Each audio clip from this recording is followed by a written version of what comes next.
Kehamilan pada 9 sampai 10 minggu masih dalam lingkup trimester pertama. Ini kita lakukan dengan pemeriksaan dari atas perut saja ya. Jadi dalam kondisi kantung kehamilan sudah sangat jelas terlihat juga. Ini juga saya tidak perlu minta ibunya nahan kencing ya. Kebetulan ibunya memang tidak obes, jadi body mass index ibunya normal, tidak gemuk ya. Jadi dari USG abdomen atau dari atas perut kita sudah bisa melihat dan cukup tajam ya, bisa resolusinya dengan sangat jelas. Memang betul kalau dari USG transvaginal kita bisa melihat lebih jelas, tapi ini sudah sangat memadai ya. Jadi data yang mau kita lihat, bentuk kantung kehamilan, janin, yolk-sac semua sudah terlihat. Jadi tidak perlu kita lakukan lewat transvaginal. Tapi kalau memang arah rahimnya retrofleksi atau membelok ke belakang ya apa boleh buat ya. Jadi tergantung kondisi juga. Jadi apabila kita sudah bisa melihat dari atas perut ya, dari abdomen saja sudah cukup.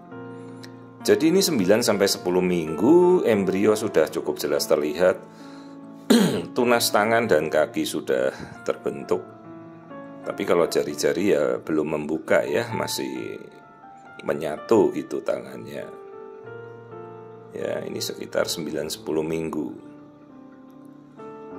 Kita amati semua kantung kehamilan ya. Jadi sekali lagi istilahnya bayi itu berada dalam kantung kehamilan, bukan kantung rahim ya. Rahim tidak dikantongi. Kantung kehamilan atau bahasa kedokterannya namanya gestational sac, kantung kehamilan. Jadi kita mulai mengetahui istilah-istilah yang standar dan ya bukan suatu istilah yang heboh kok. Bisa kita ketahui dengan wajar ya. Jadi bayi itu berada dalam kantung kehamilan. Ini kita bisa lihat pertumbuhannya.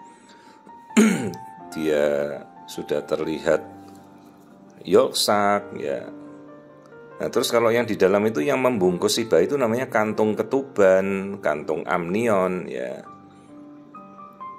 Jadi urutan pertama kantung kehamilan, terus dibungkus lagi kantung ketuban, ada yolk-sacnya, terus kita bisa melihat kondisi janin ya seperti ini ya, sudah ada tangan, kaki. Ini 9-10 minggu.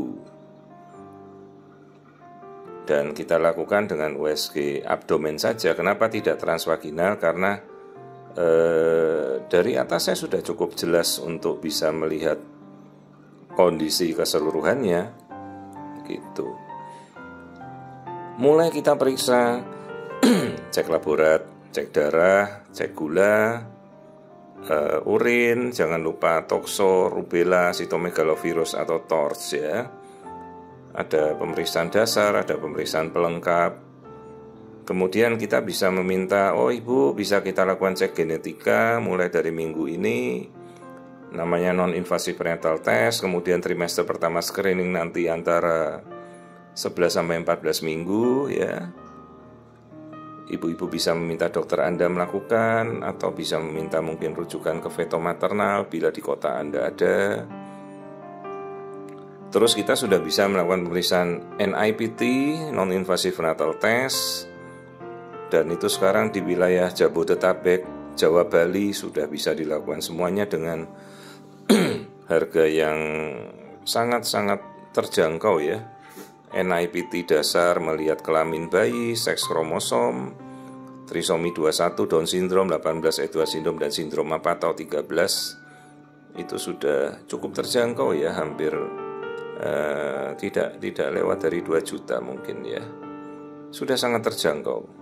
Dan hasilnya sudah bisa diperiksa di tanah air, alat-alatnya sudah ada di tanah air dan tidak perlu lagi dikirim ke luar negeri. Jadi inilah pemeriksaan pada 9 sampai 10 minggu.